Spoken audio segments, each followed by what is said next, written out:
Hello every one, ഞങ്ങൾ കുറച്ച് friends കൂടി കൊല്ലം മൺട്രോത്തുരുത്തിൽ പോയ ലോങ് വീഡിയോ ആണ് കേട്ടോ ഇത്. ഈ വീഡിയോയിൽ മൺട്രോത്തുരുത്തിലെ ചില കാഴ്ചകളും ഇങ്ങോട്ടേക്ക് എങ്ങനെ എത്തിപ്പെടാമെന്നും ടോട്ടൽ ഞങ്ങൾക്ക് ചിലവായ ക്യാഷിനെ പറ്റിയൊക്കെയാണ് പറയുന്നത്. ഇൻട്രസ്റ്റഡ് ആയിട്ടുള്ളവർ ഫുൾ വീഡിയോ കാണണേ. നമ്മൾ തൃശ്ശൂരിൽ നിന്നാണ് യാത്ര തിരിച്ചത്. അപ്പോൾ ഞങ്ങളൊരു ട്രെയിൻ എടുത്ത് ഫസ്റ്റ് കൊല്ലം ജംഗ്ഷനിലാണ് ചെന്നിറങ്ങിയത്. അവിടെ നിന്ന് ലോക്കൽ മെമോ എടുത്തിട്ടാണ് ഈ പറയുന്ന മൺട്രോ എന്ന സ്റ്റോപ്പിൽ ഞങ്ങൾ ഇറങ്ങുന്നത്. കൊല്ലം ജംഗ്ഷനിൽ നിന്നും വെറും 20 മിനിറ്റ് കൊണ്ട് നമുക്ക് മൺട്രോ സ്റ്റോപ്പിൽ ഇറങ്ങാനായിട്ട് പറ്റും. സ്റ്റോപ്പിൽ ഇറങ്ങി പുറത്ത് കടന്നു കഴിഞ്ഞാൽ നേരെ ഒരു ജംഗ്ഷനാണ്. ആ ജംഗ്ഷനിൽ അത്യാവശ്യം ഒരു ഓട്ടോ സ്റ്റാൻഡും ചെറിയ കടകളും മറ്റുമുണ്ട്. അവിടെ വെച്ചിട്ടാണ് ഈ മൺട്രോ തുരുത്തിൽ ട്രിപ്പിനൊക്കെ കൊണ്ടുപോകുന്ന വഞ്ചി തുഴയുന്ന 2 ചേട്ടന്മാരെ ഞങ്ങൾ പരിചയപ്പെടുന്നതും ഈ വഞ്ചിയിലേക്ക് എത്തിപ്പെടുന്നതും. ഞങ്ങൾ 12 പേരാണ് ഉണ്ടായിരുന്നത്. 6 പേരെയാണ് അവർ ഒരു ബോട്ടിൽ കൊണ്ടുപോകുന്നതെന്നാണ് പറഞ്ഞത്. അങ്ങനെ 2 വഞ്ചികളിലായിട്ടാണ് ഞങ്ങൾ യാത്ര തിരിച്ചത്. ഈ ഒരു ചേട്ടനാട്ടോ ഞങ്ങളുടെ വഞ്ചിയിലുണ്ടായിരുന്നത്.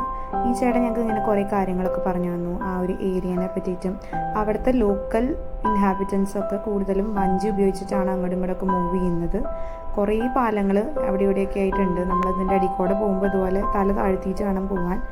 അത് കഴിഞ്ഞൊരു 4:30 ഒക്കെ ആയപ്പോൾ ഒരു ഇടയിൽ ഒരു കടയിൽ അവർ നിർത്തി തന്നു ഞങ്ങൾക്ക് ചായയും സ്നാക്സൊക്കെ കഴിക്കാനായിട്ട്. ഒരു വഞ്ചിക്ക് റേറ്റ് പറഞ്ഞത് 600 രൂപയാണ് ഒരു മണിക്കൂറിന്. ഞങ്ങൾ 2 hours ട്രിപ്പാണ് എടുത്തിരുന്നത്. അങ്ങനെ ഞങ്ങൾക്ക് 2 വഞ്ചിക്കും കൂടി 2500 രൂപയ്ക്ക് അടുത്താണ് ആയത്. വഞ്ചി താല്പര്യമില്ലാത്തവർക്ക് കയാക്കിംഗ് എന്ന ഓപ്ഷനും അവൈലബിൾ ആണ്. സ്റ്റേഷനിൽ ഇറങ്ങി കുറച്ച് ദൂരം നടന്നു കഴിഞ്ഞാൽ ഈ കയാക്കിംഗ് ഒക്കെ ചെയ്യുന്ന സ്ഥലത്തേക്ക് നമുക്ക് എത്തിപ്പെടാനായിട്ട് സാധിക്കും. കണ്ടൽക്കാടുകളുടെ ഉള്ളിലൂടെയാണ് ഇവർ വഞ്ചിയിൽ നമ്മളെ കൊണ്ടുപോകുന്നത്. ഒരുപാട് ദൂരം ഉള്ളിലേക്ക് ചെന്നതിന് ശേഷം ഒരു ഓപ്പൺ ആയിട്ടുള്ള ഒരു ഏരിയയിലേക്കാണ് നമ്മൾ എത്തുന്നത്. താഴ്ച കുറവുള്ള സ്ഥലങ്ങളിൽ വഞ്ചി ഒരുപാട് നേരം നിർത്തിയിട്ട് തന്നിരുന്നു. ഫോട്ടോസും വീഡിയോസും ഒക്കെ എടുക്കാനായിട്ട് നമുക്ക് ഈ ഒരു ടൈമിൽ പറ്റും. ഞങ്ങൾ പോയത് വൈകുന്നേരം ടൈം ആയതുകൊണ്ട് തന്നെ ഈ ഒരു ടൈമിൽ സൺസെറ്റ് ഒക്കെ കണ്ടിട്ടാണ് ഞങ്ങൾ തിരിച്ചു വന്നത്. തിരിച്ചു വരുന്ന വഴിക്ക് 2 സൈഡിലുമായി ഒരുപാട് ചെമ്മീൻ കെട്ടുകളും മറ്റും ഞങ്ങൾ കണ്ടിരുന്നു.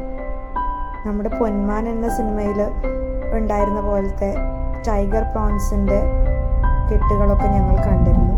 അതിനെപ്പറ്റി ഡീറ്റെയിൽഡ് ആയിട്ട് ആ ചേട്ടന്മാർ ഞങ്ങൾക്ക് പറഞ്ഞു തരുകയും ചെയ്തിട്ടുണ്ടായിരുന്നു. ഞങ്ങൾക്ക് വേണമെങ്കിൽ മുൻകൂട്ടി ബുക്ക് ചെയ്തതിന് ശേഷം ഈ ഒരു വഞ്ചി യാത്ര പോസിബിളാണ്. ഈ ചേട്ടന്മാരുടെ നമ്പർ ഞാൻ ഡിസ്ക്രിപ്ഷനിൽ എവിടെയെങ്കിലും കൊടുക്കാം. നിങ്ങൾക്ക് താല്പര്യമുള്ളവർക്ക് ഇവരെ കോൺടാക്ട് ചെയ്ത് ബുക്ക് ചെയ്തിട്ട് വേണമെങ്കിൽ ട്രിപ്പിന് പോകാവുന്നതാണ്. ഇത് ഞങ്ങൾ അവിടെ കണ്ട ഒരു റിസോർട്ടാണ്.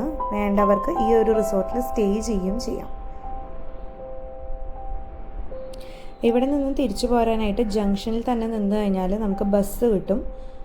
ഐദർ ബസ് വഴിയോ അല്ലെങ്കിൽ ഇതുപോലെ തന്നെ ലോക്കൽ മെമു പിടിച്ച് തിരിച്ച് കൊല്ലം ജംഗ്ഷനിലേക്ക് പോയിട്ടോ നമ്മളുടെ വീടുകളിലേക്ക് നമുക്ക് തിരികെ പോകാനായിട്ട് പറ്റും. ഞങ്ങൾ അങ്ങോട്ടേക്ക് ട്രെയിനും തിരിച്ച് ബസ്സിനുമാണ് വന്നത്. ഞങ്ങൾക്ക് ഏകദേശം ചിലവായത് ഒരു പെർ ഹെഡ് 300 റുപ്പീസിനടുത്താണ് ഞങ്ങൾക്ക് ചിലവായിട്ടുള്ളത്. അപ്പോൾ നിങ്ങൾ ഫ്രണ്ട്സും ഫാമിലിയും ഒക്കെ ആയിട്ട് ഇവിടേക്ക് ഒരു ട്രിപ്പ് പ്ലാൻ ചെയ്യൂ. ശരിക്കും വേർത്തായിട്ട് നിങ്ങൾക്ക് ഫീൽ ചെയ്യും. ഒരു ബ്യൂട്ടിഫുൾ സൺസെറ്റും ബ്യൂട്ടിഫുൾ ഈവനിങ്ങും സ്പെൻഡ് ചെയ്യാൻ പറ്റിയ ഒരു നല്ല സ്പോട്ടാണ് നമ്മുടെ കൊല്ലം മൺട്രോത്തുരുത്ത്.